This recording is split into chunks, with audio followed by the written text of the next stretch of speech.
Daniel Francavilla. We're here. We're doing it. Right off the bat, my man, I have a gift for you. Okay. This, sir. I would like you to open it up, take a look, and tell me what you see in there. All right. What do we got? That is some vanilla matcha for you. No way. We do our research here. We do our homework. I love matcha, first of all. I'm actually drinking it right now. Yep. And vanilla sounds even more enticing. So. I'm sorry that it's not from Tea by Daniel, your homeboy. That's right, Tea by Daniel. But it's David's Tea. It's another name that starts with a D over here. Yep. It's good enough.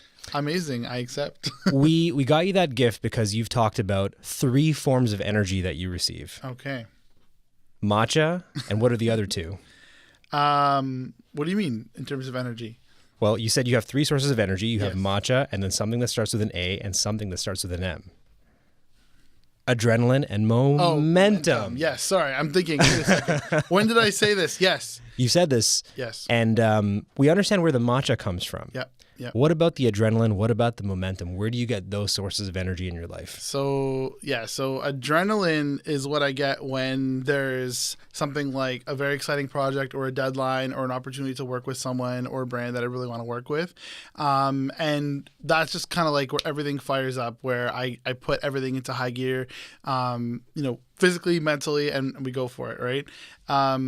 The momentum comes with actually keeping that thing going and kind of not just, blowing it all out in one shot, but kind of planning out a few different ways where we purposely plan things so that they'll come up multiple times and we're always thinking about them, right? So putting in recurring meetings, sharing ideas somewhere, sending each other inspiration.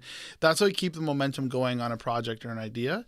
And of course, matcha fuels all of that to actually make it happen.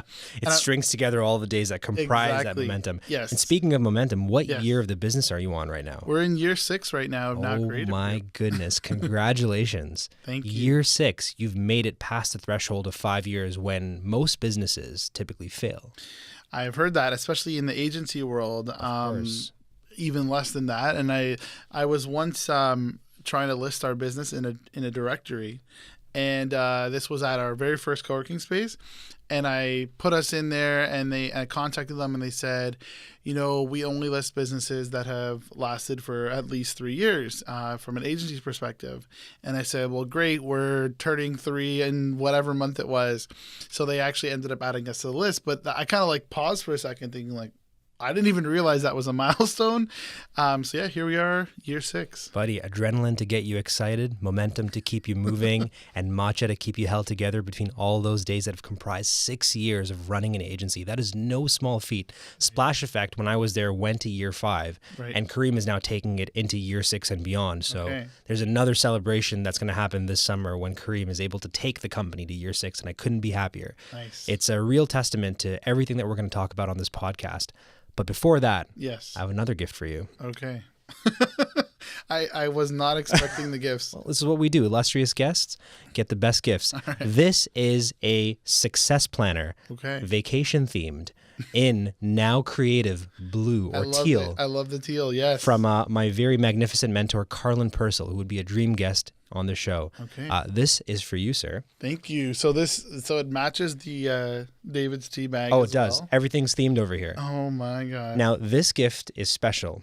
And it's special because it goes back to another thing that you said in a blog post not too long ago. You said, and fill in the blanks for me over here, the only time is now. And this is a planner that will help you to anchor all of the different things you have going on in your life right now. And it says, yes, into now. Making time for what matters the most, which is great. I love it. Oh, wow. This is super detailed. It's super detailed. It looks at all elements of your life. It looks at energy, time, attention, everything we're talking about, and it roots it into the present. Let's talk about the multiple things you've got going on in your life right now. And that's a question that I hate getting. It's like, hey, what are you up to? What do you do exactly? Or worse, why are you so busy? What do you mean you're busy? What do you mean you're busy? And I don't mean to say that I hate that question. I think that it's a difficult question for me to answer because I don't think in terms of those patterns. Right. You know, to define you as a creative or to define you as an entrepreneur, just one thing doesn't do justice to the entire portfolio, the empire that you're working on. Right. Absolutely. Why don't you break down for the listeners and myself what that portfolio, what that empire looks like right now? Sure, absolutely. So, main thing, front and center. What gets most of my attention is Now Creative Group, which is the agency I started, as you mentioned, 6 years ago after a couple of years of freelancing after graduating from OCAD, and you know that there. Well, I'm sure we'll get into more details about the agency now, but you know, there's different phases that it goes through, of course. Right now, I'm at a phase where I have an amazing managing director who's kind of grown through going with us. Shout out to April. Yes, shout out to April. And so that allows me to actually look at the rest of my day and my time a little bit differently and think a little bit more strategically. The second major thing is Access, which is a nonprofit that I started way back when I was in grade 10 in high school. What? Yeah, so it's like 13 years ago or something when I started that. And it's had, again, different formats that it's been in, but it's pretty much been there the entire time. There's been staff, there's been volunteers, there's been times where it was just me and some friends. There's been times where we have our board of directors and we have events. And so what we do with that right now is we run the Access Bread Ideas pitch. So it's essentially you can apply for funding and pitch. So we're not doing like programs every day because we wouldn't be able to at this point with where everyone's at with their schedules. And then I also, of course, have my personal brand. Yes. So I'm working on, as you've mentioned, some blog content. I had a personal podcast just to kind of experiment with Anchor. Put out a few things on there every once in a while. But I am actually looking at formalizing and getting a lot more podcast content. Right. As you have done, and that's where we are here. And then, of course, I'm involved in a ton of other things in the community. I'm doing a lot of stuff in the startup space. I've been able to mentor a lot of students, both through Access and just through people that need help with their business. Right. Sometimes helping out at those startup weekend type events and things like that. Staying involved with a lot of my friends who are also entrepreneurs. Yeah. And yeah, there's always something going on. Dude, at 16, grade 10, I think that's how old I was when I was in grade 10. I kid you not, man. Me and my friends, I'm not going to name them. I don't want to implicate them, but we were stealing Yu-Gi-Oh cards from the local mall. Bro, it was Stephen Leacock Collegiate Institute. We had this card store called AK Cards, and this maniacal Russian guy was running the shop, and he was ripping students off and ripping young people off. And so we decided to, in Gone in 60 Seconds fashion, exact revenge against him. Get and him we back. Set up distractions. We stole a binder full of cards, and I'm going to get into a lot of trouble for admitting this on air.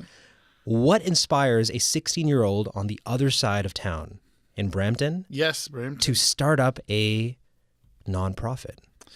Well, it was a very specific thing that propelled me into this, and that was actually a trip to Dominican Republic. Okay, do tell. So I've always been involved in, charity work here and there. Like my family's always, donated to the food bank on Thanksgiving and, stuff like that, right? But what was really significant about this opportunity that was kind of life-changing was there was a volunteer trip to Dominican Republic. Not a volunteer trip, but an exposure trip to see kind of what life is like in the developing world, which is, again, the majority of how the world lives, right? Yeah. And so I went on that trip not as a vacation, not as a volunteer trip, but just, again, living with local families, being exposed to the different environments that are out there, the villages, the more remote areas, the city, the capital. Yeah. Seeing what life is like. Safe to say you weren't in a pool with a Bubba mug knocking back Tom Collins. Exactly. There was none of that. So I signed up for that actually in grade 9. And then I don't know what, again, my high school's motto on the doors would say to trust, to risk, to love, to serve. And I kind of liked that in the sense that it applied very, very directly to this trip. So I signed up at grade 9. There's only a couple people from my school that were interested, and we actually had to team up with 2 other schools to make it a big enough trip. Mm-hmm. So there was, I think, 4 or 5 of us in the end. And on that trip, I got to see firsthand what real poverty looks like, right? Wow. Very different than, if you're helping someone out, let's say at a food bank here, or even something like homelessness downtown Toronto. This is like real poverty where like there's no hospital nearby. There's no, drop-in center. There's really nowhere for these people to go because the entire system. Yeah, the entire system has just left, it's not being attended to, right? Oh, goodness. So I learned a little bit about, the politics behind that and got a little bit of history, but it was more really about person to person, noticing how these people live their lives. And what was crazy to me was how genuinely happy and appreciative they were for the littlest things. That could be, someone that, brings them something to play with, right? Or someone who wants to talk to them and help them to practice English. They were incredibly thankful for that, incredibly, they would like come alive, right? And I thought, people here, like, we're complaining because it's like a few degrees too cold, or, the lid fell off my Starbucks drink on the way here and I got some on my hand. Yeah, it happened. Like, you're kind of like, oh man, like I only have 2% battery left. Like your day is ruined. It's like, man, like these people are actually genuinely happy and thankful and grateful for what they do have. So that got me thinking differently. And a big thing was that they couldn't go to school. Very simply without a uniform or shoes. And of course, if you can barely feed yourself, it's going to be difficult to buy a nice school uniform. Right. So a lot of these students weren't able to get into the schools or even have the money for the transportation to get to school. So I thought that was clearly an injustice, right? I'd been involved in like social justice clubs at school and saw what that stuff was like. And I really wanted to do something to help them get an education because they told us how critical that was. So when I came back from the trip, I had an opportunity to present my experience to the local church in Brampton. And they knew I was going on this trip, so they invited me to present. And I had no idea what I had agreed to. So I got back and they had me present at 5 different services throughout the day on one Sunday, or one weekend, sorry. And I had a slideshow and I said, here's what I saw, here's what I learned, here's the people I met, here's what they wanted. And at the end, I sat at a table kind of in the lobby with a little collection bin and a couple of pictures, and the name Access had to be, I was told I had to have a name that the day before. So I came up with this name, Access.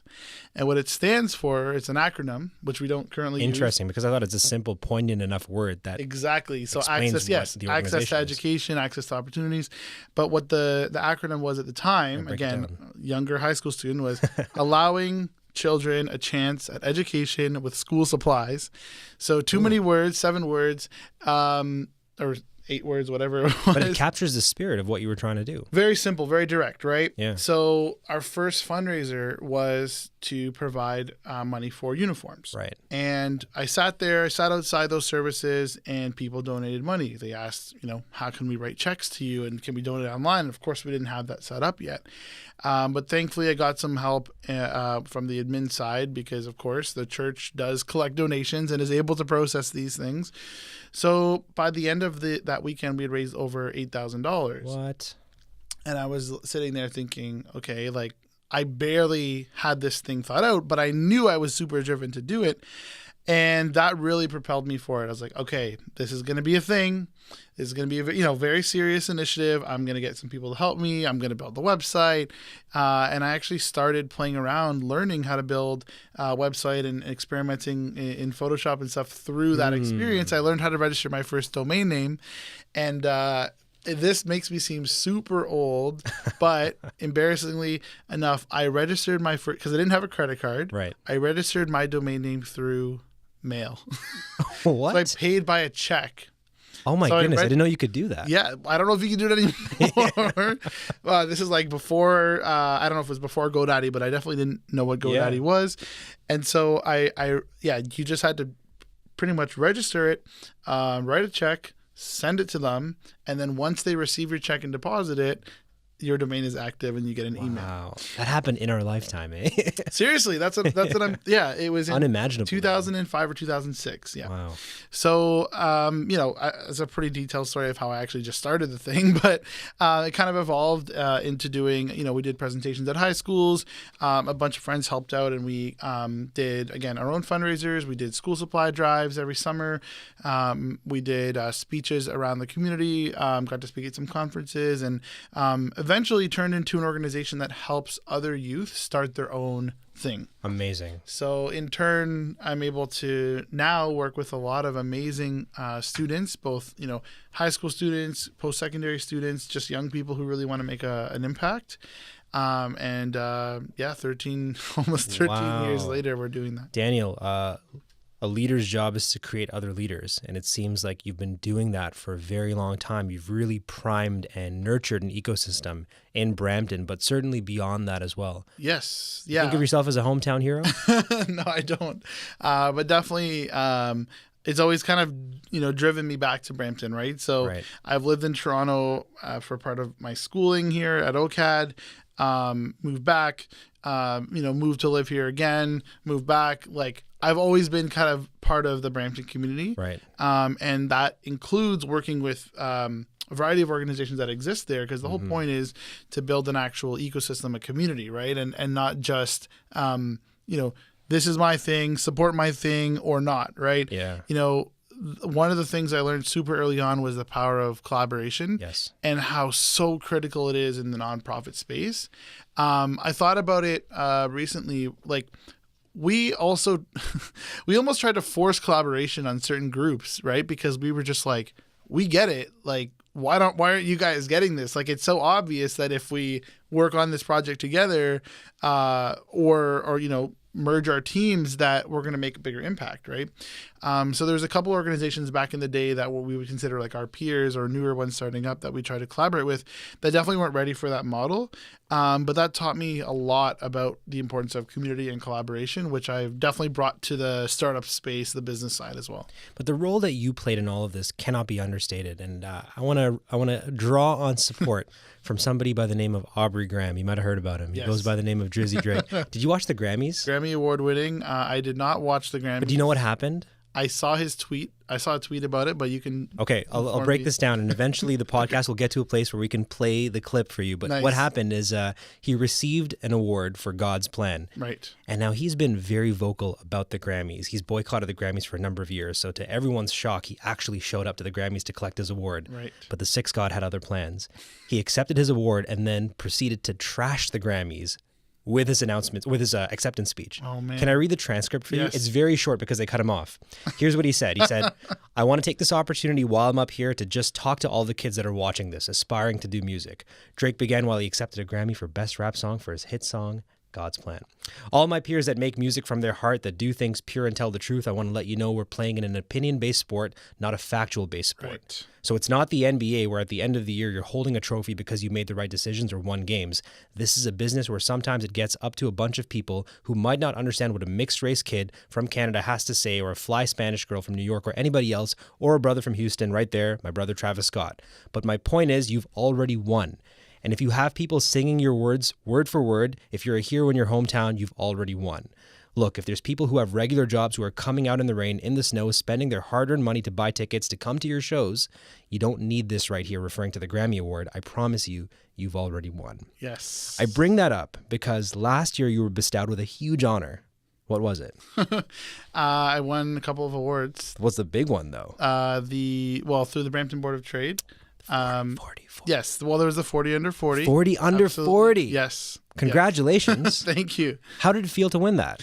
It felt pretty great, especially because, again, this was through Brampton, a community that, I wasn't actually living in at the time. And so it was really good to see that, that the work I had put in over the past however many years was being recognized. What I do love about it as well is that, they kind of put you in this community of like 40 or 39 other people who I totally consider amazing, inspiring peers, not only from that year, but the previous year. So a number of my colleagues, friends, contacts from Brampton that won it the previous year, I was super excited to be able to join them and join that group because, again, these are awesome people. And one thing that was really unique, I'd never been part of an awards ceremony like this.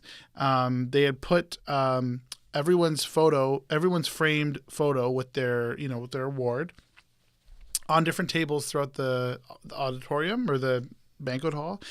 And then you can go around and essentially write and sign their frame. Oh. So at the end of the night, you have this frame signed with people that you may have never met. But they're kind of acknowledging their support for what you did, right? And I thought that for me to be able to do that to other people where you may never get to acknowledge them, right? Because you may just see an article about them online somewhere. Well, this was a chance to actually do that. So shout out to the Brampton Board of Trade for coming up with that. That's a really cool honor. I mean, you're very deserving of it. And I don't want to diminish how important this award is, but answer me this, riddle me this. If you didn't win that award, what would have changed? Would you have stopped working on the things you were working on? Absolutely not. No, of course not. So then when that's being said, what does the award really do? And do you actually need the award? And I go back to that initial question of, do you see yourself as a hometown hero? Because in my eyes, and to all the listeners who know you and the listeners who are just getting to know you, it sounds very much like you've already won. You've already become the catalyst in your hometown. You're building structures. You're creating other leaders. You're doing the important work. That award is just an afterthought. 100%. Like, the award for me is when, again, it sounds cheesy, but the award for me is when I see groups like youth groups, student-led organizations, nonprofits that I had the chance to work with when they were getting started, when I see them posting their own conference, right? Like they may have been inspired by attending one of our conferences through Access, right? Or they may have gone to a talk I did through the Brampton Entrepreneur Center or something, right?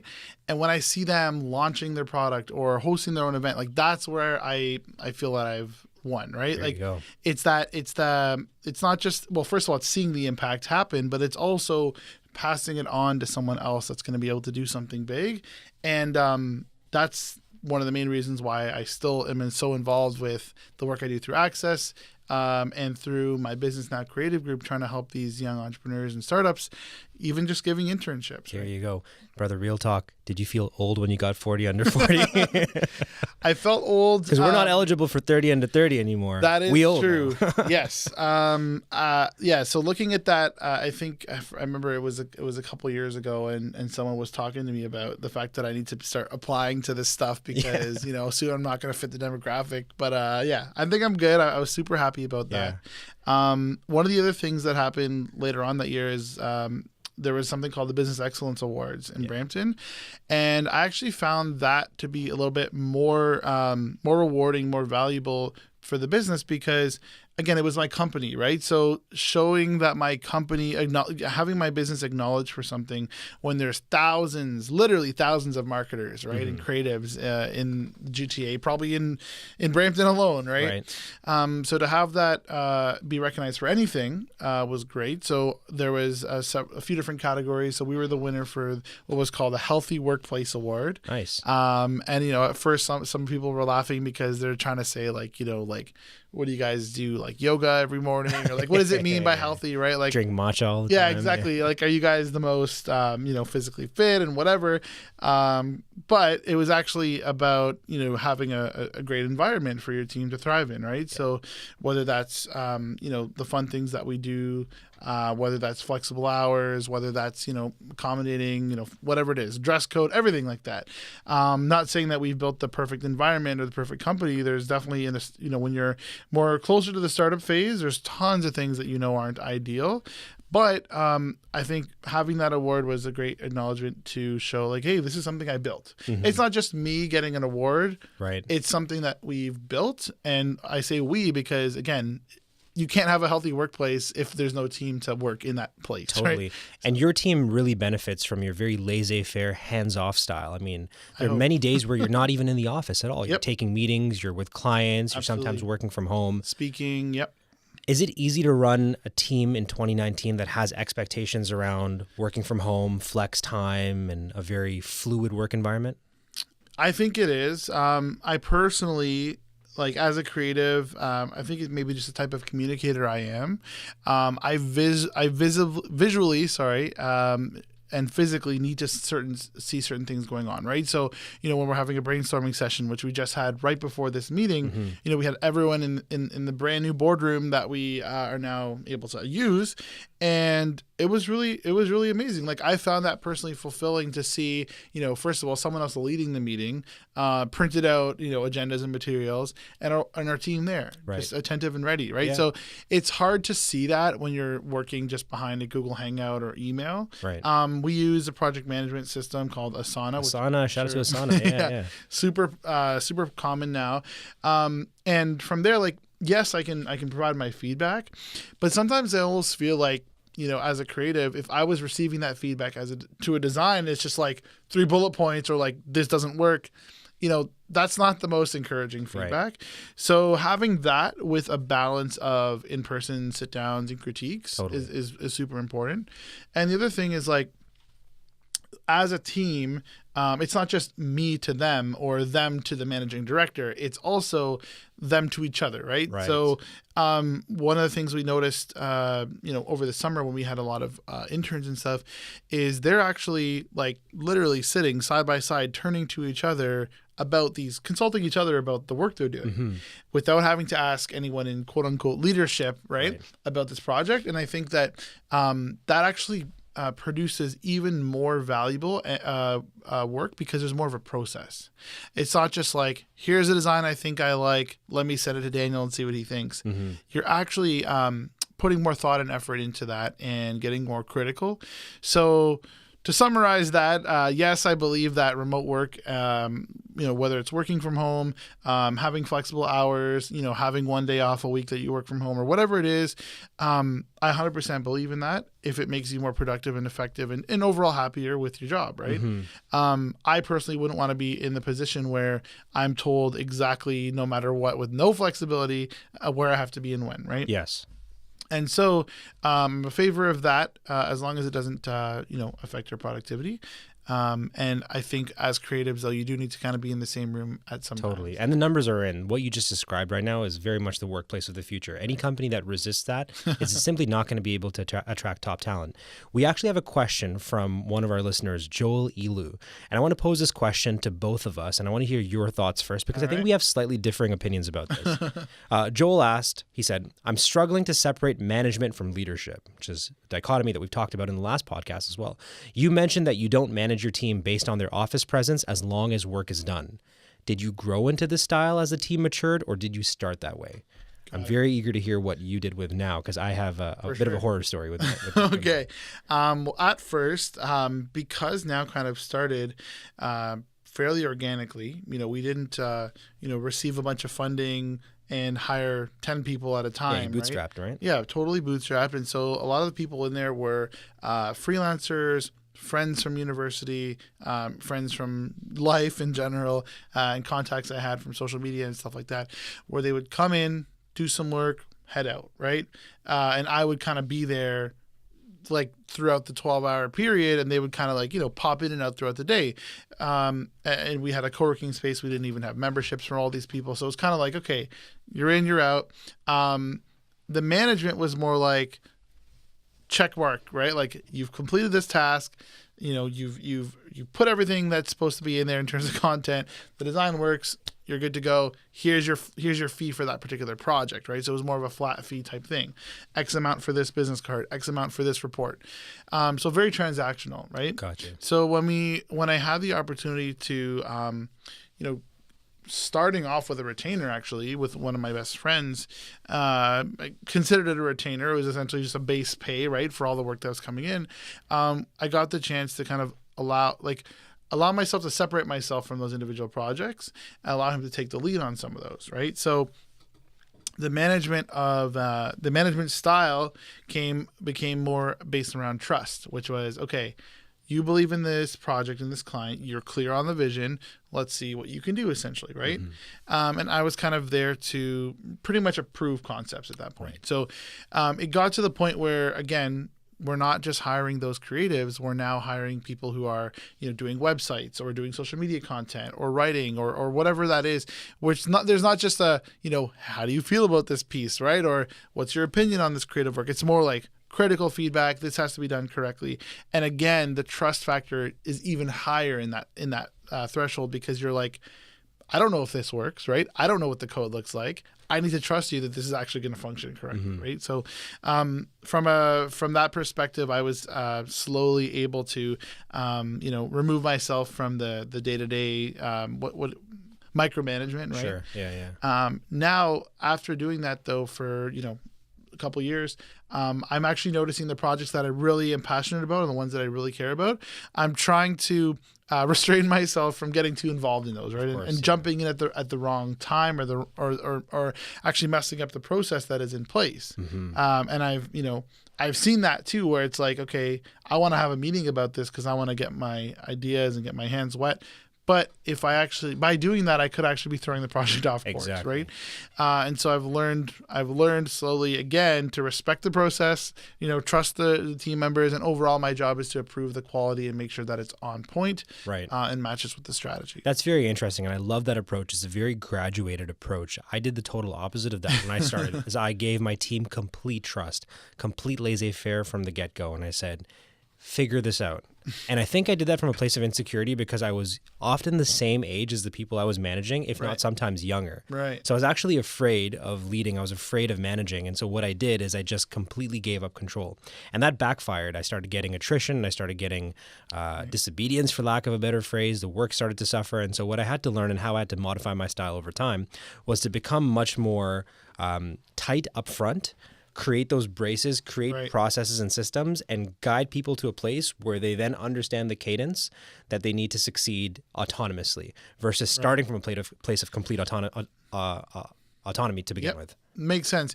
I've actually noticed different different style of management when it comes to, like, let's say a co-op student, right, who's in high school versus, an established contractor or freelancer or full-timer on our team.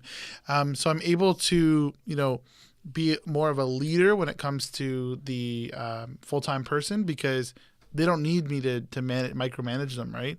They need to see my vision, though. Whereas with the less experienced team member, again, it's going back to the more transactional portion where it's like, I just need to manage them to correctly ensure that this project is actually getting done, and that they know all the pieces because they're not familiar with the process. So that's kind of where I see the example of a difference between leadership and management. Interesting. And I want to ask a follow-up question about that from Joel. And so Joel posed this, and I'm thinking about the Jay-Z line. I'm going to give you $1 million worth of advice for $9.99. Can you give him $1 million worth of advice within the few minutes that we have to answer this question? And it's a bit of a complicated one. He says, my team of eight comprises of interns and recent graduates. So very similar to kind of how we've structured our agencies, most of whom have no previous work experience, and it's proving a difficult challenge to give a relaxed environment. I've tried to have some of the guys work from home, but they drift and miss deadlines. I prefer not to breathe down their necks, but I'm assuming they're not motivated enough. Right now, only 2 members work with minimal supervision. How do I get the rest of the team on board? Firing and hiring all the time doesn't seem to be a sustainable solution. So how do you change the culture? How do you get the rest of the team on board with this relaxed environment? That's super difficult. The way that we've always done it is that we've had them part of the physical environment from day one, to the point where they're comfortable there. They don't just feel like they're letting the client down, but they actually feel like they would be letting their team down, right? And of course, you could just be someone who just doesn't give a crap about anyone else or how they're affected. But you probably wouldn't find yourself on one of our teams if that was the case, right? Exactly. We're hiring people who are passionate not only about their craft, but about actually making some type of impact, right? So from the perspective of, how do I get my team to become more self-sufficient and more reliable? I would really look at what their motivations are, right? If the motivations are strictly money, then maybe they can actually make more by working remotely or working from home, right? Or maybe they can be rewarded by efficiency. So if they're being paid hourly, of course, there's a chance that they would probably take longer on a project. So maybe looking at, switching their pay structure. That could be a solution. Another solution is to always have team kickoff meetings in person, right, where everyone's on board with the strategy, the direction, they know who's doing what, and then they can kind of go off and work in their best environment. Totally. And then what we did all summer long for our studio was we allowed every single Friday as a remote work day. Nice. No matter who you are in the company, every single person's working remotely.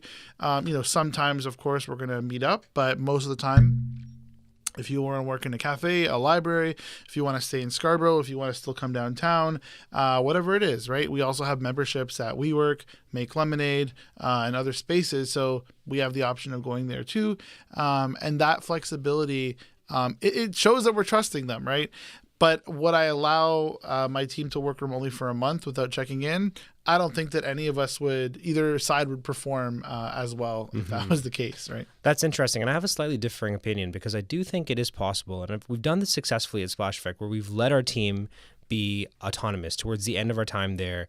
I didn't know when people were going to come into the office, but I think what was amazing that we did is we put in place braces that allowed us to know when people were working. So we had daily check-ins, stand-up meetings at 10 a.m. Everyone had to dial in no matter what sleep schedule you were on. 10 a.m. you had to dial in, let people know what your priorities were for the day, and then also what blockers you had so that management could troubleshoot and triage them accordingly. And then what we also had is we had communication expectations. So if somebody calls you, we expect an answer or response within 30 minutes. Right. If somebody texts you, within 1 to 2 hours. If somebody emails you, 12 to 24. And so this way, anytime there was communication that was needed, people knew generally how to get in touch with each other. Right. Now, granted, we had a small team, and so it was easy to create those cultures and processes, but I imagine this gets really difficult when you're looking at a Kundari-sized agency. Absolutely. Yeah, and I think I've seen some examples where even very large companies are switching to. I think the first step starts with the structure of their office, right? Instead of private offices and cubicles, they switch to more of an open office format. Mm-hmm. From there, people start to realize, I don't actually have a desk to go to, so does it even matter if I'm here, right? And so I actually got a tour of Rogers in Brampton. Their massive headquarters. Yeah, Stava was saying something about that recently. It's amazing. Yeah. Open concept and very startup-like, right? Yeah, very startup. I wouldn't say homey, but yeah, very warm, comforting colors, textures, cool rooms. But what they made a very good, they made a point at creating the variety of types of places.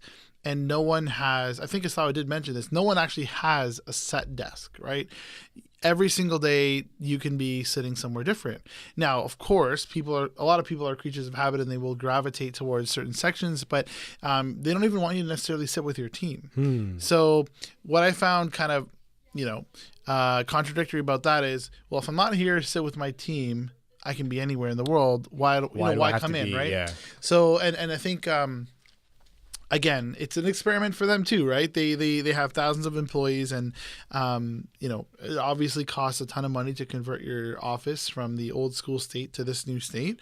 But I think if you're going to see an overall improvement in productivity or employee satisfaction, you can't ignore that, right? So personally, I would love that, right? Because I would work in the cafe sometimes. I would work in the couch sometimes.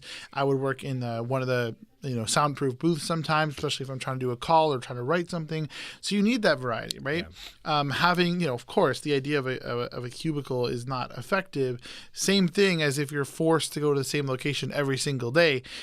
Even with an office, especially in our first year, at least once or twice a week, I'd be working out of a cafe, right? And, that it's freedom, it's the flexibility, it's knowing that, hey, I just need a change of scenery, right? Yeah. A lot of startups don't even have the luxury of having these vast offices with 36 types of work environments, right? Mm-hmm. So I think as a founder, back to, answer that original question, right? As a founder, you really have to look at your team and their motivations and how they're going to do their best work. This is so interesting for me to hear because I feel like, when I was working on Splash Effect, parallel to when you were working on Now Creative, you really helped me to feel a sense of connection to somebody who was going through similar challenges. You know, Kareem was there, granted. Kareem had a different work configuration, so I wasn't as, you know, sometimes when you're working with a co-founder, and you probably feel this when you work with April, sometimes your experiences blend into one. Like, it's almost like, remember that movie Pacific Rim where they have to be drift compatible? And, you know, they move one hand together and then the robot, the mech's hands move at the same time. It was nice to have another founder in another company that I could talk to and bounce ideas off of and discuss my stresses with. And you reinforced some qualities that I brought back into Splash Effect: tenacity, grit, boldness, flexibility, so many things. I remember when we met at Khao Road not too long ago, we had dinner pretty late. Like, we finished dinner at like what, 10:30, 11? Yeah. And then you and April went to a meeting right after that. And I went home and I was out like a light. I mean, the grind doesn't stop for you. And what I want to understand now is where this endless supply of energy comes from, how it is that you manage your time, how it is that you decide what competes for your attention. Sure. I know you're Italian, right? Sure, there's a lot of good food that goes into the system that powers you up too. And I want to hear about all of that. The listeners want to hear about all of that. So let's switch gears and go into the performance point segment of the show, where I imagine we're going to spend quite a bit of time. Let's start with just that, time. What are some non-negotiables in your calendar, things that never move for anyone? Non-negotiables, well, it really depends on the day, because like my days are a little bit different structured depending what those are. But if it's been a couple of days where I've had not just late nights of working, but where I've had, 3, 4, 5, 6 engagements, whether that's meetings, presenting, speaking, whatever that is, I really don't like to have many of those days consecutively, because I can tell that it drains me. Just physically, mentally, but more importantly, I can tell that I won't be in the right mindset or the right mood to actually perform the next day, right? So that's a non-negotiable to me. Like, listen, we're not going to have this critical creative brainstorming session, whether it's about Now Creative Group or otherwise, right? Or a client or whatever. We're not going to have it the next morning after this long thing. So that's a non-negotiable. We have planned stuff that we've had to move around, and I do want to do more of that. The challenge is there's only so much time to push something to, right? You can't just keep pushing things around. So that is a non-negotiable, though. If I'm not in the right mindset, or my team member is not in the right mindset, we're just not going to do it. And then how do you prevent and guard yourself against system breakers? So I have this all the time where I'll have like a talk. Good example of this is I need to be in the right mindset. So I'll plan 24 hours in advance to do very little. Right. Keep it very low energy so that I can show up and be there. But then an emergency will happen, or somebody will show up with a priority that will require me to step out of my zone. Right. And essentially they'll break the system. How do you guard yourself against these system breakers? Yeah, I think one of the things I've been looking at doing recently is deciding, dealing with the problem or the information at hand, but deciding when I'm actually going to react to that, right? Deciding when you're going to react to it. So you don't react it in the moment, you make a decision about it. Yes. You plan for reacting to it later. Exactly. So I have to tell myself, of course, like, I have to alert myself of how important this is, or how crazy this is, or how whatever, address the crisis or address the challenge. But I will usually tell myself, okay, tomorrow at this time is when I'm going to tackle that, right? Because we have been in reactionary mode in the past. Like, my first 3 years or so, like, it was just me managing a team as a creator, doing some of the design work and stuff, and running the company and doing sales, right? So I had those moments where it's like, I literally have to drop everything. I'm ticked off. I'm not going to be, happy or positive or creative at the next meeting I'm going to, but I have to take care of this thing. I have to stay on the phone for 2 hours because our hosting company messed up and all our sites are down. You have to, right? It's something the entrepreneur's burden. Exactly. I don't have someone I can outsource that to, and if I did, it wouldn't make sense to pay them for that, right? So, at that point, you're in reactionary mode, right? So yes, it was quite stressful. I remember even like at family functions, my family would be annoyed that I'm stressed out or on my phone. It's like, I literally have no choice right now, right? Yeah. There's no one else that could take this away. If I don't work, the business fails. Exactly, right? And it's also like that feeling of calm for yourself. Like, you can't just sleep knowing that all of your clients' websites are down, or that, there's an employee that has an issue and you're not going to be able to address them until it potentially gets worse, right? So what I like to do now as much as possible is make a note and put it straight up in the calendar. I'm addressing this at this time, right? Even if it's in the same day, right? So it's really funny to see April follow suit with that because yes, she started as an account manager, her previous role. So her job is dealing with the client issues urgently. She still has to do that, but at least she can delegate that, right? Yeah. So lately we'll get some crazy email, right? Like, I don't know, someone's deciding to cancel, or someone, a team member is no longer available, or, whatever it is, right? Or something, or like a major date has just been shifted. And we'll be on the go somewhere, we'll be at a meeting, and we'll look at each other and say, okay, we're going to address that right after this. Yeah. Instead of panic mode, let's cancel our meeting, let's run in here, let's get out of this Uber and deal with it, right? So we've been able to do that, and I think that that's one of the only ways that I'm able to cope, because otherwise you'd be firing off, like just running off of adrenaline, and that's, you're going to kill yourself for the next thing that you have to do, right? And Dwight D. Eisenhower, former U.S. president, had a matrix to describe what you just talked about right now, the Eisenhower Matrix, which talks about the relationship between urgency and importance. And he says this famous saying, what's urgent is seldom important, and what's important is seldom urgent. And I think what you've done over there is create your own unique framework for deciding when you're going to deal with something that's important. Not everything is urgent. I think we've been conditioned by social media, by just the confluence of time and just the convergence of all these technologies that have made us feel like everything is now. What's on your shirt right now, but it's not. That's not true. Now it can happen when you want it to happen. 100%, and it's also assessing what is causing you to react, right? Yeah. Is it anxiety that you personally feel because you are someone who doesn't like to leave things undone? Mm-hmm. Is it that the client is going to be pressuring you and you're not going to be able to maintain the relationship with them, right? Is it that the actual success of a project, whether it's yours or a client's, is going to fail? Like, what are you actually concerned about? Like, what's causing that, right? The reaction. So by default, if you condition yourself to, all right, I have the expectation with all of my clients and all of my friends and family that I'm going to respond within 3 or 4 minutes of a text, then at what point can you give that up, right? Like you've created an expectation. You've created the expectation and you've conditioned yourself to doing that, right? You're now a servant to the system. Exactly. So for me, because you kind of mentioned social media and stuff, like I don't have my notifications on for my Instagram messages. No notification gang. That's what we are. For Twitter, all of that. Text messages I usually have, but when I'm actually doing deep focus or work, I put it on sleep mode or do not disturb mode, right? And so obviously in this podcast, it's on do not disturb. Thank you. I messed up an episode too. I know I did hear the phone ring in that other episode. But again, it doesn't mean you're not going to be thinking about stuff, right? But at least you're being more intentional. And I really strongly believe in the stuff that you've talked about in the burnout gamble and in other forms, which is the finite amount of energy and time. In per day, right? Like the amount of willpower and the amount of like whatever it is that you can exert per day. I truly believe that that's affected. So 100%. If you have a really rough morning, man, like chances are, like if you have a really important meeting later on, like you really need to concentrate, block off your afternoon, do something totally different to be able to refocus for that, or you might not be able to recover, right? So I try to be as cognizant of that as I can.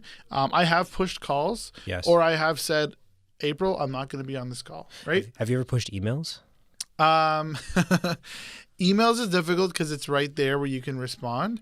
One of the things I have done in the past is respond to something very vaguely, saying I'll get back to you. Right. Same here. Yeah, that's my new tool. Like I'll respond to you later tonight. Because the biggest thing is manage expectations. Basically, exactly. It's people thinking that you're dodging them or you're ignoring them, and it could escalate the issue. Right. So letting people know you get back to them is totally fine.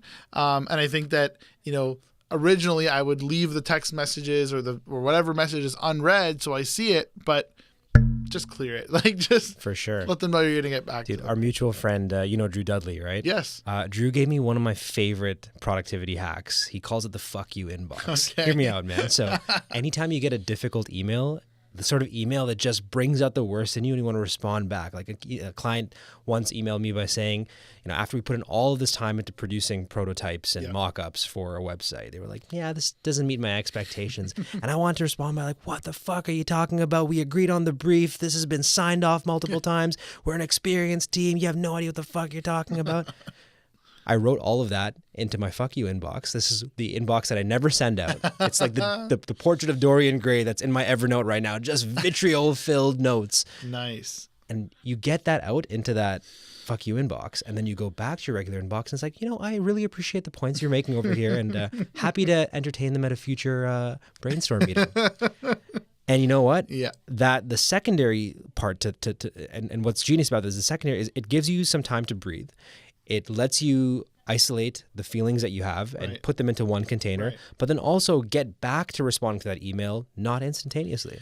Right. You can take your time. 24 to 48 hours, I think, is perfectly acceptable, man. And also, again, there's going to be, depending on the situation or your relationship with the other person, there's going to be times where they're acting unreasonable. It doesn't mean that you have to start acting unreasonably as well, right?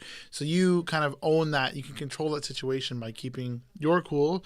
And in the end, if something crazy happens, well, you have a record that they were the one that was freaking out and not you. There you go. Right? So when it comes to business, of course, customer service, sometimes you kind of have to, give up certain principles because customer service is important. But you also have to look at the, balance that out. Like, what are you willing to give up to keep this individual or this client happy, right? There you go. And there's only been a couple times where I've really let it go in the point where it's like, you know what, this is not worth it for us, right? Like that's it, done, right? And I've mostly done it, not for me as an individual, but for my team. Like if you're going to put my team through insane, unnecessary harm, abuse, whatever it is, that's where we kind of have to draw the line. It's tough because I'm someone who, I always want to save things. I'm very optimistic, right?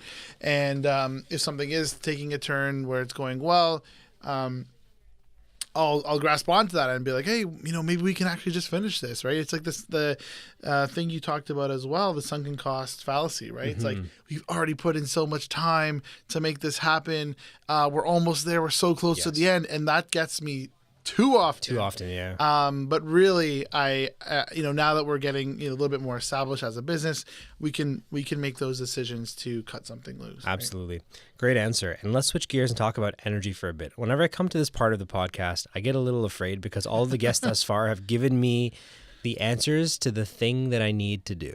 Okay. It comes back to that quote, like the thing you need to find is most often where you're least willing to look. And every time I ask these questions, whether it's George or Jasmine, or Mahfouz, or any of the guests that we've had, they always say the thing that I'm always hesitant to start. So I'm interested to know if you have the same answer or a different one. Sure. Maybe you have a different one and I'll feel better about the choices I'm making right now. But how many hours of sleep do you get each night? I usually get between 6 and 7 hours. Okay. There's definitely times when I get 5 or less that I know that I can't do it 2 days in a row. Okay. When I was building now, though, from years 1 to 4, I would say, we had the co-working space. I was there at least 12 hours a day. Wow. Just to do client stuff, right? That wouldn't even account for the stuff I was doing to build the business or networking events or whatever it was. I really kind of leaned away from that because, again, I like to think that it's not just because I'm getting older, right? Yeah. I like to think that it's because I'm actually realizing and being more aware of my energy, right? Mm-hmm. Just like I said that I won't take a call or I'll push a call if I'm not in the right mindset for it, right? Because if I had an incredibly crappy day and got into a situation or something tense happened, I would, as much as I'd honor the commitment to the podcast, I would be, I wouldn't be a good guest for the podcast, let's say, right? And who knows, maybe you wouldn't even want to use the episode, right? So that's something that I am more mindful of. For sure. When it comes to the amount of sleep, I'm great at actually pushing through when it's the morning. Right. I actually I physically just feel the whatever it is, like where I'm just, I'm going for something, right? The adrenaline is running, and, the matcha latte is kicking in. But I do know that, like, later on that night, I'm not going to be able to do much. Right. You're going to be gassed out. Yeah, exactly. So I can't have those days where it's like 5 consecutive crises or like 3 consecutive events. I do like to think that it's possible because, we all watch our buddy Gary Vee. Yeah. He's always in an Uber somewhere, Yeah. right?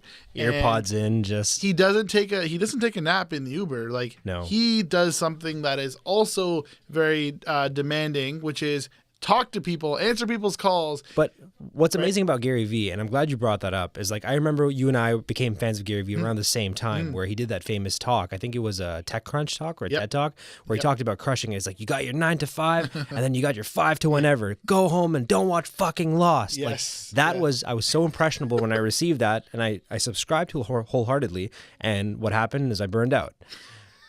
What's been amazing, though... Do you blame Gary? No, I think I blamed Gary early on, but like with enough time and maturity, I'm like, no, it was totally my fault. Okay. Like I should have allowed myself to receive different sources of information for how to achieve success, not just Gary's blueprint. But I'm glad I had that.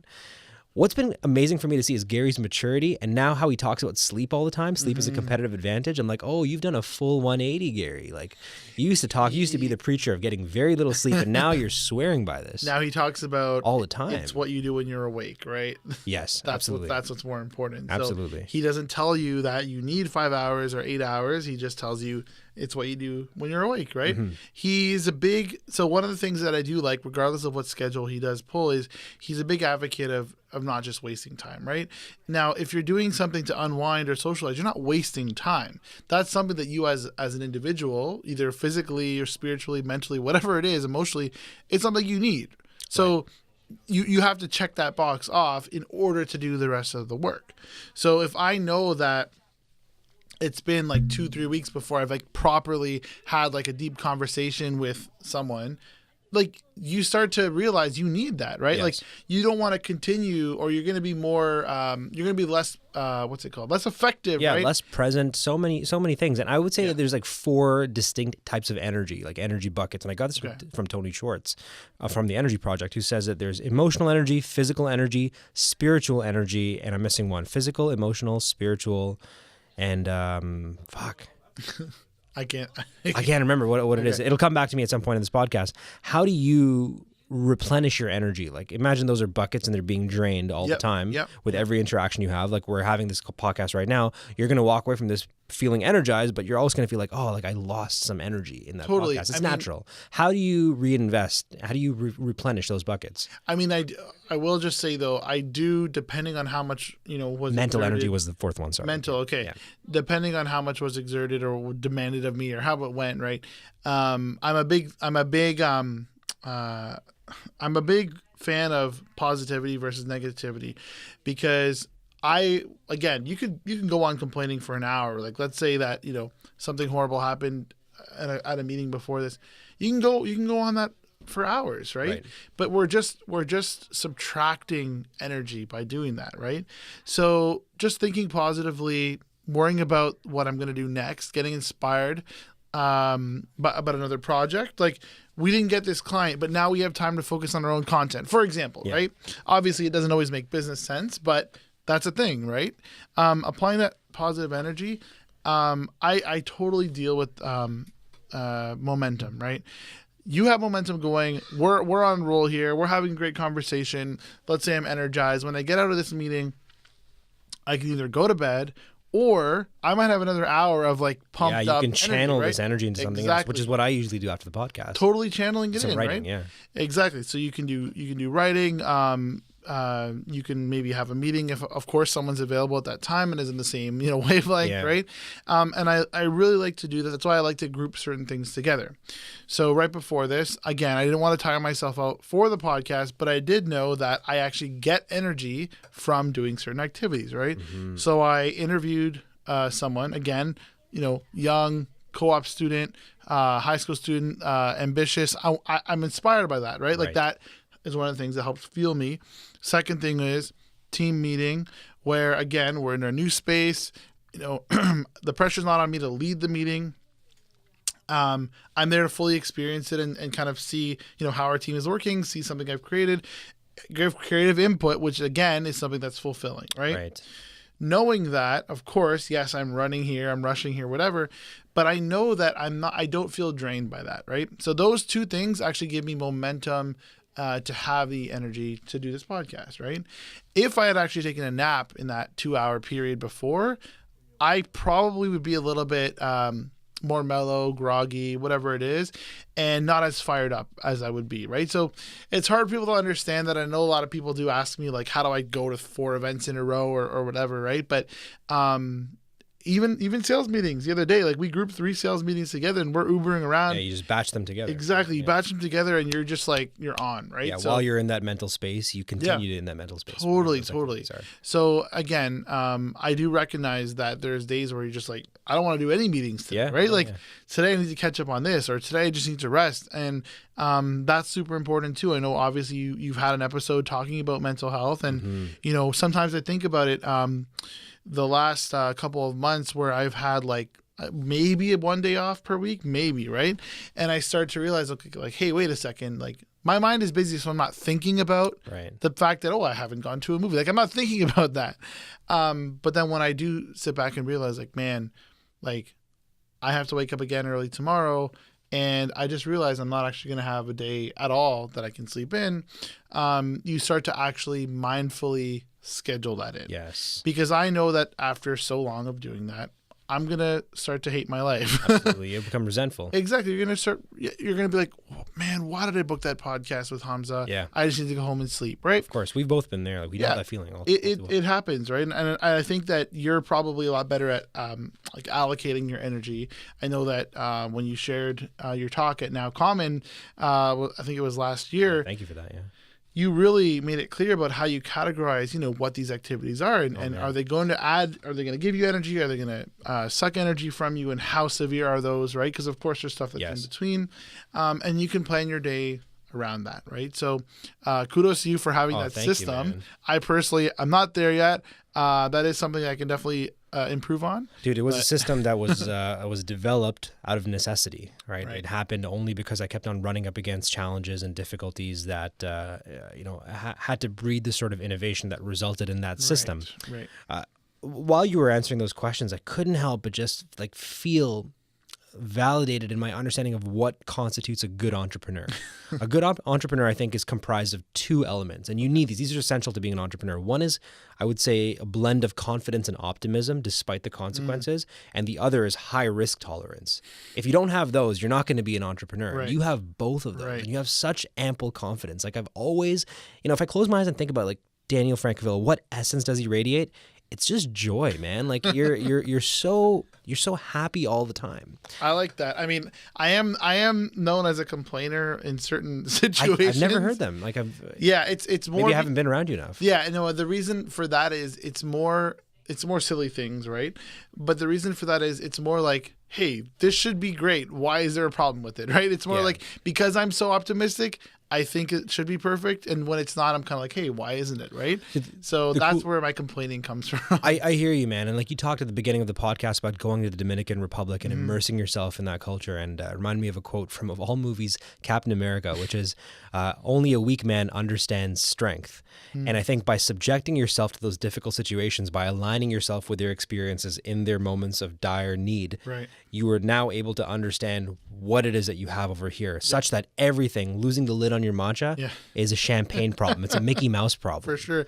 And by the way, people do need reminders of that, though. So for me, like I went to Dominican Republic in 2006 or 2005, and I went back to Haiti right after the earthquake happened in 2010. And I know that I will need to go again very soon. I'm actually looking at potentially collaborating with another organization.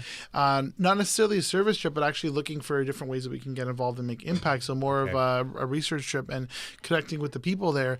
And like no matter what your source of inspiration is or what kind of grounds you, you have to repeat that, right? You can't go 20 years without that inspiration, right? Because you lose it. The fact of just your daily routine, never mind what's on your phone distracting you 24/7, the physical act of, getting shoved onto the streetcar, right? Yes. Like those types of things will obviously dampen your mood and your spirits and totally make you forget about that original inspiration, right? So for me, I recently wrote down, after, again, our 6 years, now I wrote down what is now, like why does now exist, right? Mm-hmm. And I'm not really ready to share that because it's not like, professionally presented or scripted. It's all like thoughts, right? Yeah, I wrote down a bunch of thoughts, and it's like, you can start to evaluate things that come up and realize like, hey, this is not why we exist. This is not why we started, right? Like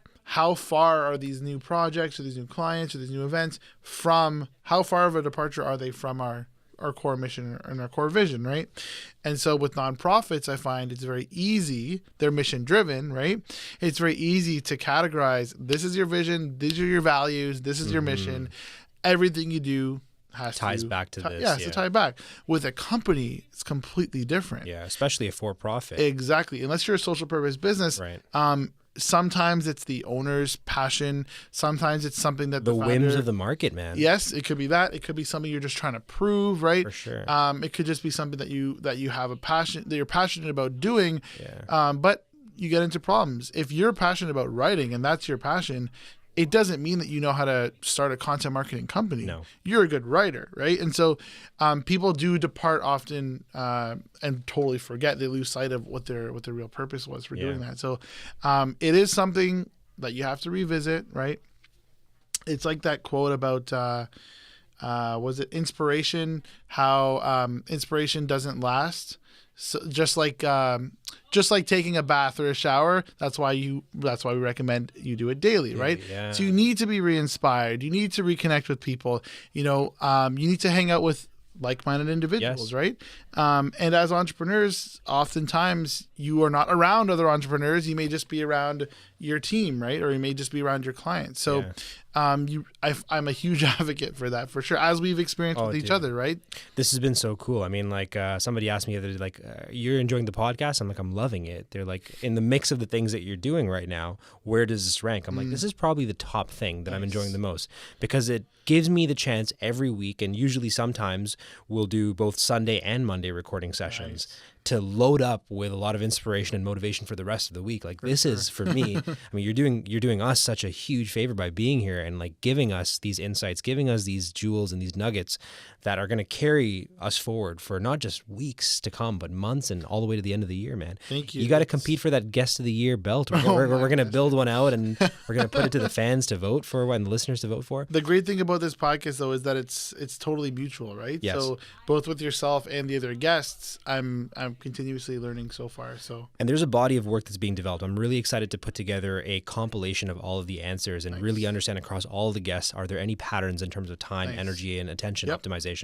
Which brings me to the attention piece over here. And what I want to do, instead of asking you 3 questions, I want to blend them together into one question and take a deep dive. So we're part of No Notification Gang. That's the gang that we've just created during this podcast, NNG. I can't go back. I can't go back to a world where my phone is telling me what to do, when to do it, how to do it, where to do it, all of that. My phone doesn't control me. I control my phone.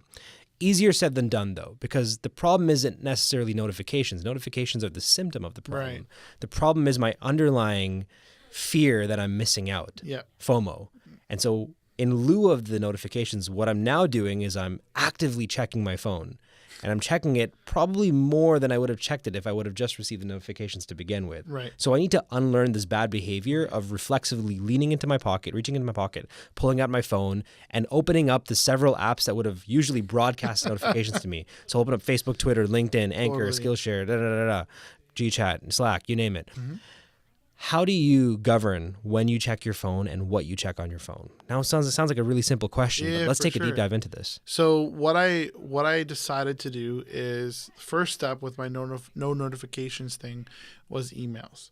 The reason it was emails because typically emails require some type of action or like in-depth response or thought, right? The email is not, hey, I'm running 5 minutes late. We're not using Blackberries anymore. We're just emailing that way, right? Of course, some people do, but the email thing for me is like a list of actions that I have to take, or a strong amount of opinion or input I have to give on something, right? So email was something that I turned off because I know that, number one, I'm more effective when I'm actually sitting down doing work, right? And two, I'm just not, I just don't want to be taken out of the moment I'm in to think about that work or that project, right? Same thing with something like Asana notifications. We used to use another app called Red Booth, and it would fill up my phone because there's all these little things happening, but the phone doesn't know what the urgency level of that project is. So, some small project that is due in a week, I don't need to immediately be notified and look at that. My iPhone or the app has no idea about that, right? So that's the second thing. So with emails, though, I find that I was spending a lot less time on my phone. I actually found that back when I was commuting before I started driving, I would actually write emails on there, right? Like not just respond, but actually write new emails, which means I was taking a second to actually think, this is something I need done, or this is something I need to share or communicate, as opposed to being reactive, right? So that's obviously, as you know, with notifications, you're constantly reacting, right?